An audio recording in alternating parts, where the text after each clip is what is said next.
ಸ್ನೇಹಿತರೆ, ಬೆಳ್ಳಿ ಲರ್ನಿಂಗ್ ಅಕಾಡೆಮಿಗೆ ಸ್ವಾಗತ.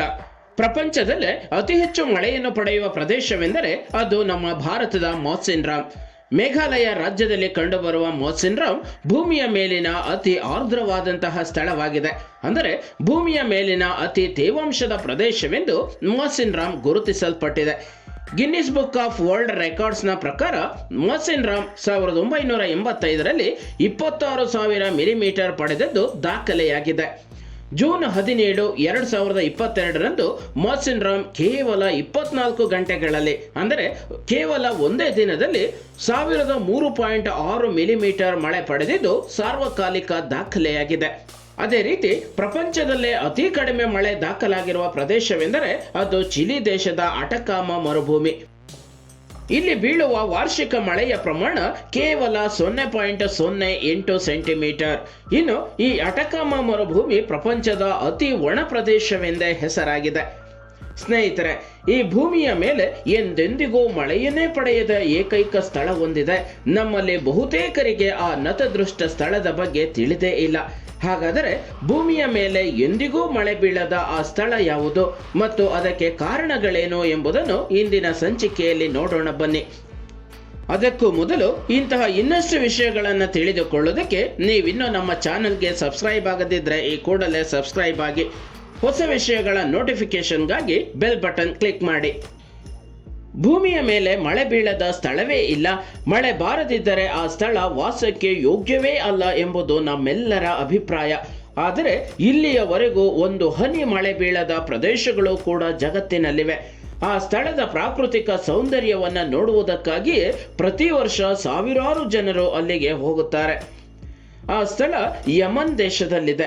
ಯಮನ್ನ ಅಲ್ ಹುತೈ ಎಂಬ ಹಳ್ಳಿ ಬೆಟ್ಟದ ತುದಿಯಲ್ಲಿದೆ.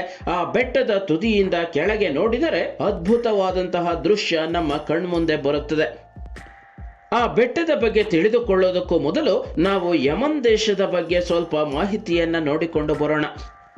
ಯಮನ್ ಪಶ್ಚಿಮ ಏಷ್ಯಾದ ದೇಶವಾಗಿದ್ದು ದಕ್ಷಿಣ ಅರೇಬಿಯಾದಲ್ಲಿದೆ. ಉತ್ತರಕ್ಕೆ ಸೌದಿ, ಈಶಾನ್ಯಕ್ಕೆ ಒಮನ್, ಪಶ್ಚಿಮದಲ್ಲಿ ಕೆಂಪು ಸಮುದ್ರ ಮತ್ತು ದಕ್ಷಿಣದಲ್ಲಿ ಹಿಂದೂ ಮಹಾಸಾಗರಗಳಿವೆ. ಸರಿಸುಮಾರು 5,28,000 ಚದರ ಕಿಲೋಮೀಟರ್ ವಿಸ್ತೀರ್ಣ ಹೊಂದಿದ್ದು ಅರೇಬಿಯನ್ ಪೆನಿನ್ಸುಲಾದಲ್ಲಿ 2ನೇ ಅತಿ ದೊಡ್ಡ ದೇಶವಾಗಿದೆ. ಇನ್ನು ಈ ಯಮನ್ ದೇಶದ ರಾಜಧಾನಿ ಸನಾ.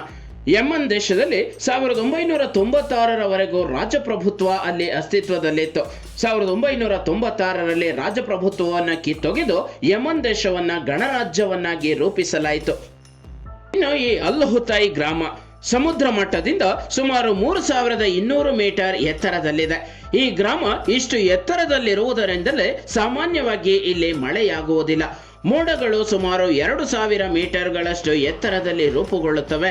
ಅದಕ್ಕಿಂತ ಎತ್ತರದಲ್ಲಿ ಈ ಗ್ರಾಮವಿರುವುದರಿಂದ ಈ ಗ್ರಾಮ ಮಳೆಯಿಂದ ವಂಚಿತವಾಗಿದೆ. ಚಳಿಗಾಲದಲ್ಲಿ ಇಲ್ಲಿ ಸಾಕಷ್ಟು ಚಳಿ ಇದ್ದರೂ ಬೇಸಿಗೆಯಲ್ಲಿ ಇಲ್ಲಿನ ನಿವಾಸಿಗಳು ಹಲವು ತೊಂದರೆಗಳನ್ನು ಎದುರಿಸಬೇಕಾಗುತ್ತದೆ. ಮೋಡಗಳಿಗಿಂತಲೂ ಮೇಲ್ಭಾಗದಲ್ಲಿ ಈ ಹಳ್ಳಿ ಇರುವುದರಿಂದ ಮಳೆ ಹನಿಗಳು ಈ ಗ್ರಾಮವನ್ನು ತಲುಪಲು ಸಾಧ್ಯವೇ ಆಗುವುದಿಲ್ಲ. ಹಾಗಾಗಿಯೇ ವರ್ಷವಿಡೀ ಈ ಗ್ರಾಮ ಒಣಗಿರುತ್ತದೆ. ಇನ್ನು ಇಲ್ಲಿನ ಮನೆಗಳ ನಿರ್ಮಾಣದ ಶೈಲಿಯೂ ಕೂಡ ಆಕರ್ಷಣೀಯವಾಗಿರುತ್ತದೆ. ಇಲ್ಲಿ ಅಲ್ ಬೋಹ್ರಾ ಸಮುದಾಯಕ್ಕೆ ಸೇರಿದ ಜನಸಮುದಾಯ ಹೆಚ್ಚಾಗಿ ವಾಸಿಸುವುದನ್ನು ಕಾಣುತ್ತೇವೆ. ಮಳೆಯೇ ಬಾರದಿದ್ದರೂ ಈ ಅಲ್ ಹುತೈ ಗ್ರಾಮದ ಸುಂದರ ನೋಟ ಪ್ರಪಂಚದ ವಿವಿಧ ಭಾಗಗಳಿಂದ ಜನರನ್ನು ಸೆಳೆಯುತ್ತದೆ. ಈ ಪ್ರವಾಸೋದ್ಯಮವೇ ಇಲ್ಲಿನ ಜನರ ಆದಾಯದ ಪ್ರಮುಖ ಮೂಲವಾಗಿದೆ. ಇದು ಗೆಳೆಯರೆ, ಈ ಭೂಮಿಯ ಮೇಲೆ ಮಳೆಯನ್ನೇ ಕಾಣದ ಅಲ್ ಹುತೈ ಗ್ರಾಮದ ಬಗ್ಗೆ ಒಂದಷ್ಟು ಸಂಕ್ಷಿಪ್ತ ಮಾಹಿತಿ. ಮುಂದಿನ ಸಂಚಿಕೆಯಲ್ಲಿ ಇಂತಹ ಇನ್ನಷ್ಟು ವಿಷಯಗಳೊಂದಿಗೆ ಭೇಟಿಯಾಗೋಣ. ಈ ವಿಡಿಯೋ ನಿಮಗೆ ಇಷ್ಟವಾಗಿದ್ದರೆ ಲೈಕ್ ಮಾಡಿ, ಶೇರ್ ಮಾಡಿ, ನಿಮ್ಮ ಅನಿಸಿಕೆಗಳನ್ನು ಕಮೆಂಟ್ಸ್ ಮೂಲಕ ತಿಳಿಸಿ. Thanks for watching.